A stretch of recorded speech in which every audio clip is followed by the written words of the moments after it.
welcome, welcome, welcome. Come in, come in, come in. This is Tamika's Den. I am Tamika. Get on in here, y'all. Get on in here.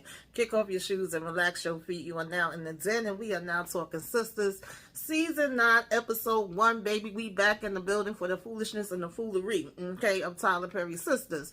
Now, they actually, y'all, are touching on something very important this season, and that is, how the treatment of black women in these hospitals could be. These doctors and these nurses is raggedy as damn hell. I want to kick their damn teeth in, okay, for playing in our damn face. But unfortunately, this is why there's a high death of women giving birth and also, unfortunately, losing babies and just all around in the healthcare. Okay, I talk about this a lot with my self-care Saturdays in many different situations where they don't believe you when you saying you and you're in pain. They telling you, oh, it's normal, don't worry, don't worry, don't worry. And of course, later we find out that there's other issues and there's other complications that have not been looked at. So we know that all of the sisters is going to be rallying around Karen during this time. They're going to put all their individuals' problems and issues and traumas aside, and try to rush over here, do the mad dash through damn traffic and a blackout to get over here to try to comfort and be there for her as they should. Fine. I love the fact that they're spreading awareness and shining a light on this issue. But where you lose me at and where you start to annoy me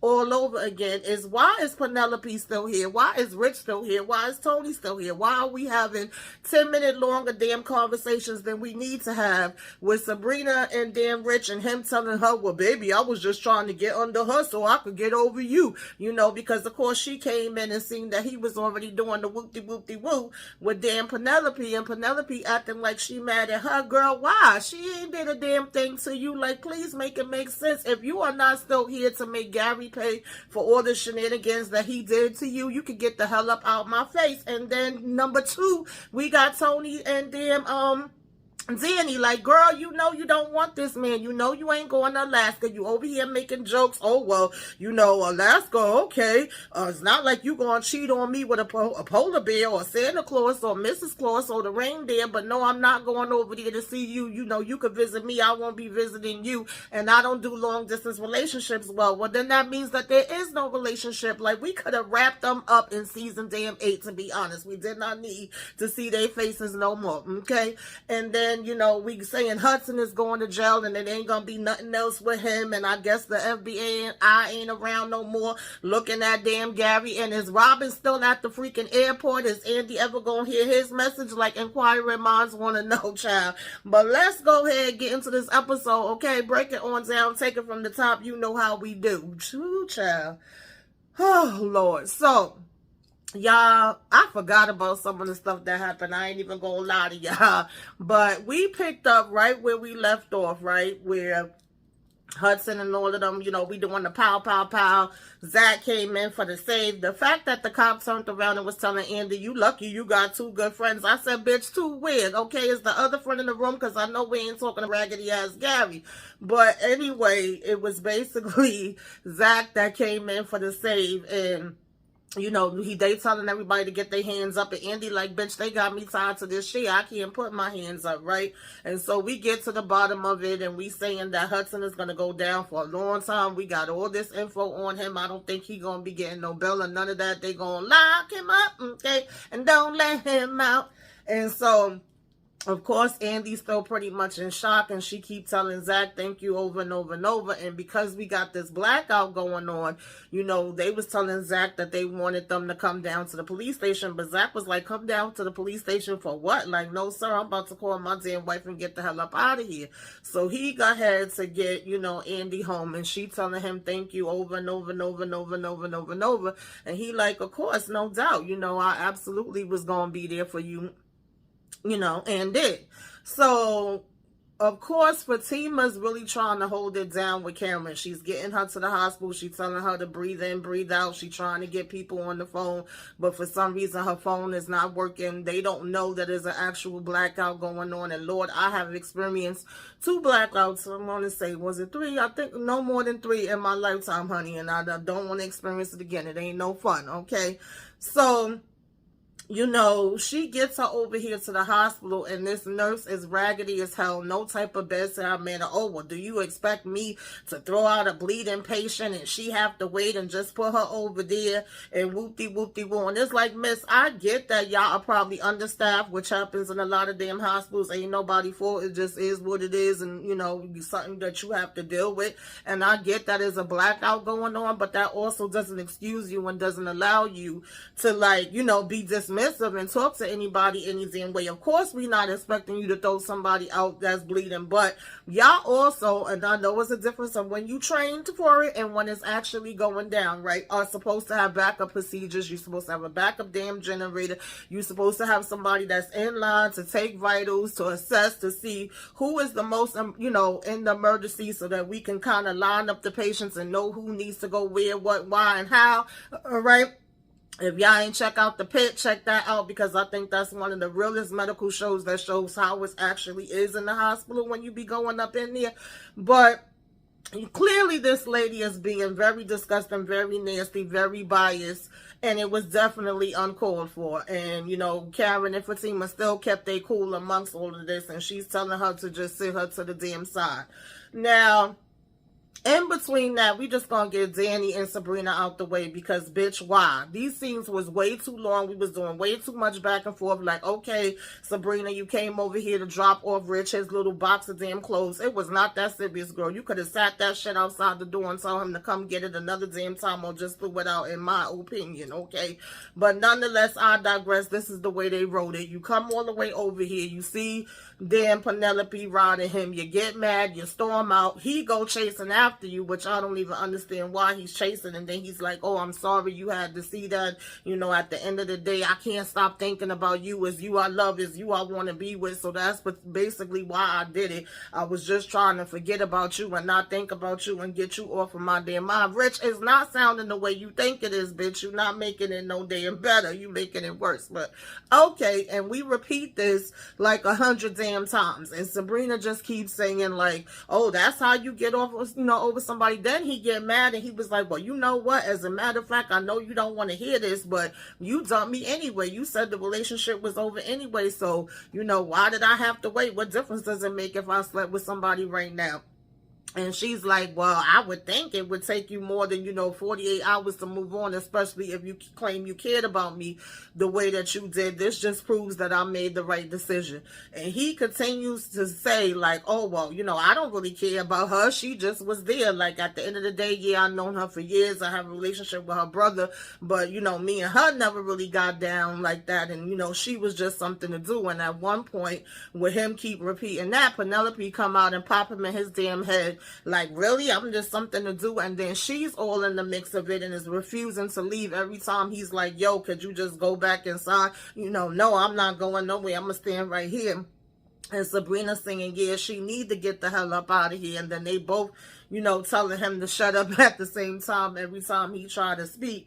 And, she begins to basically tell Sabrina the bed talk, pillow talk that he been doing with her, that she knows Sabrina business. Well, you didn't want him anyway, and you didn't treat him right. And you was over there trying to go get inseminated by somebody else. So if you don't know how to treat him, girl, I'm going to treat him the right way. And girl, bye, Penelope, okay? Because your ass don't give a damn about treating Rich no right way. And to be honest, you trying to get over damn Gary and everything that happened to you, just was trying to get with freaking Robin 5 damn minutes before you went over there to Rich. At this point, if Tony would have came and told you that Danny didn't want to go to Alaska with him, you probably would have hopped on his shit too, bitch. So it's like, I don't know what is the point, what damn Penelope supposed to be doing. But it really wasn't even about her wanting Rich or feeling like, oh, he's a good man, Savannah, and I'm going to take care of him. It was just her wanting to forget about her situation that she was in too. So when Sabrina was like, y'all two deserve each other and y'all both just desperate as hell, I mean, where's the lie? There was actually truth in it, right? And basically was saying like, you could never be my friend and I would never want you as my friend. But bitch, y'all was talking too long and too much for me. Okay, Sabrina girl. So finally she went and got in her car, was having a hard time pulling the damn seatbelt and all of that. And then she finally gets the voicemail, because throughout all of this, you know, Fatima was trying them over and over and over, but the calls wasn't going through. And she was like, well, hopefully they could at least listen to the voicemail and be able to hear, you know, and then be able to come over here to us. So, you know, finally her ass was about to drive off to go to the hospital. Over by Danny, same thing. We got her and freaking Tony talking. We know that she's not taking this proposal. We know she's not going to Alaska with him. He's saying that he either could go to Alaska and work there for a while. He's saying shit, probably a year. You know, they see that I do a good job there. They would let me get, you know, come back, and that they gave him an ultimatum. Either you go to Alaska or you get fired. My whole thing with that is, and I'm not even going to talk about how they just jacked his story up and what his status was supposed to be at the airport and all that, because we ain't got that much time. Excuse me, I don't. But we going to go with what they giving us. If you have the choice, excuse me, y'all, of going to Alaska or either just quitting and starting somewhere else, and you already been there for a long time, and I'm assuming having all this experience, and was in the military before that, I mean, what is the choice? Like, do you really want to go to Alaska? And it shouldn't even be about Danny. It should just be what you think is best for you. Like, at this point, you don't went from Danny didn't want no kids, knowing that you had damn kids. Then she had an issue with your ex-wife. They literally moved across the damn world. The kids went with the ex-wife. Now you come into this because y'all wanted to keep playing damn games at the freaking airport. Danny wins a freaking lawsuit. Now your ass done goddamn demoted, where your choices is move to Alaska or leave from this damn, you know, airport. We don't give a damn where you go, but you got to get the hell up out of here. And you go find a job at another airport. Why don't you try looking for the other job if it really was a situation where y'all wanted this relationship to work? Obviously we don't, and this is the way they damn writing it so that y'all can go ahead and break up. So it's like, do it swiftly and professionally, okay? Don't sit here playing in our damn face with, oh, I don't want to have a long distance relationship, and no, I'm not going to visit you there, but you could visit me here, and whoop-de-whoop-de-woo. Like, girl, bye. I'm so annoyed with that whole freaking story. Like I said, they could have closed them up in season 8 for me. I really did not still need to see these people faces here. He want her, but she don't want him. That's what the hell it boils down to. Again, right?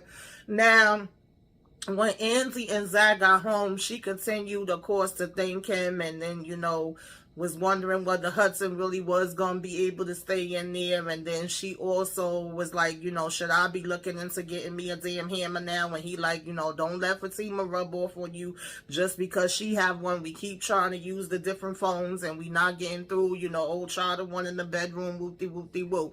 Now, why did we have this thing with having Zach see her undressed? Like, what was the point of that? Why did we just throw that in there? This is where, you know, I start to get really freaking annoyed with Mr. Perry. I did not understand the point and why it was needed. But finally, they get the damn voicemails and they know, like, oh shit, we gotta hurry up and get over here to the hospital. And of course, you have Zach, like, do you think everything is okay with Karen and the twins? Karen is at this hospital telling them every which way but Sunday that something don't feel right, okay? I know I ain't never experienced this before, but I know that this is not what it should be. Her vitals is bad, her damn temperature is up, probably blood pressure up, she's bleeding and all this different type of stuff, right? Finally, we do get her into a daggone room.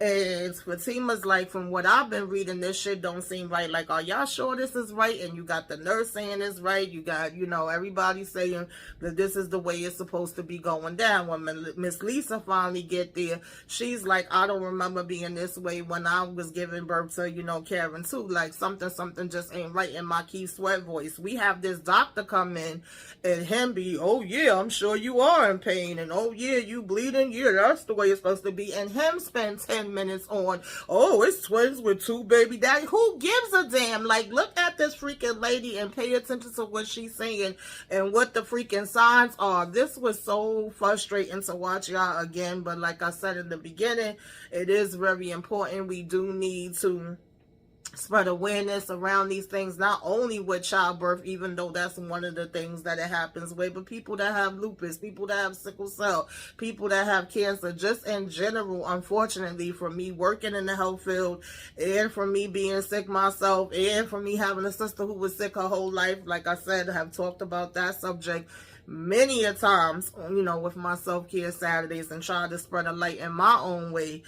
It's unfortunate, but it happens. You have people that are very dismissive of you. You have people that tell you ain't nothing wrong, it's okay. Then the next thing you know, how many stories we read that the person went back and forth to the emergency room and was sent home, and now we done found them damn, unalived in the freaking house and all kind of stuff. So this does happen, and the fact that he was just very dismissive with them, and she over here saying, my baby's gonna be okay, I'm scared, and this is not right, something don't feel right, I just don't think this is the way it's supposed to be, and all of that, right? And he's saying we gotta play a waiting game and wait for her to get like 4 or 5 centimeters before, we go ahead and give her the epidural and all of this stuff. And so now we have, some of the other ones showing up at the hospital. Aaron coming with all these balloons. He don't know nothing that, that's happening here. He's pretty much with a bunch of damn pink balloons with him and saying like, sorry I'm late, I got held up or whatever. And they looking all disturbed. So of course he looking in, and then all we seeing is that is damn blood on her bed. So child, I'm assuming Danny gets the message, she hears it. So at that point everybody was just on the way to the hospital to try to hurry up and get to her. And I'm hoping that we are not going to see Tony nor Rich anymore. Like, I don't see the point of them being around. If it's not going to be something where Penelope and Jordan are still coming and saying, hey, what about, Gary and the stuff that he did to me? Or if it's not the FBI coming to give them some kind of update. I don't know if Robin is potentially still at the airport because Andy still never heard his voicemail.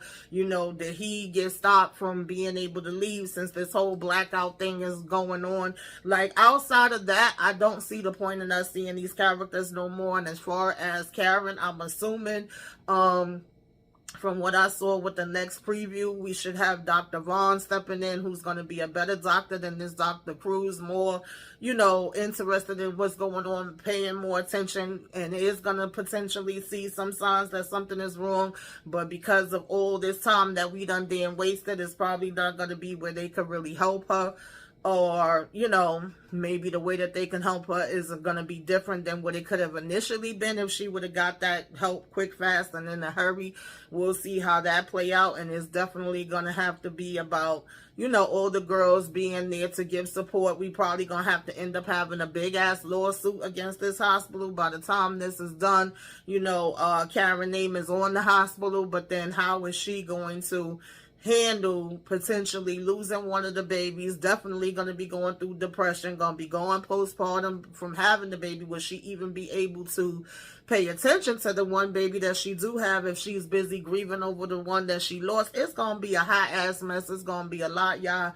But y'all tell me what y'all thought about this introduction, this first episode of Us Back. What you like, what you didn't like, all that good stuff. Anything that I left out, put that in the comments. Give me a wave. Let me know you came by. Put some flames up in the sky. Like, comment, share, subscribe if you were so inclined. Till next time, y'all. Toodaloo.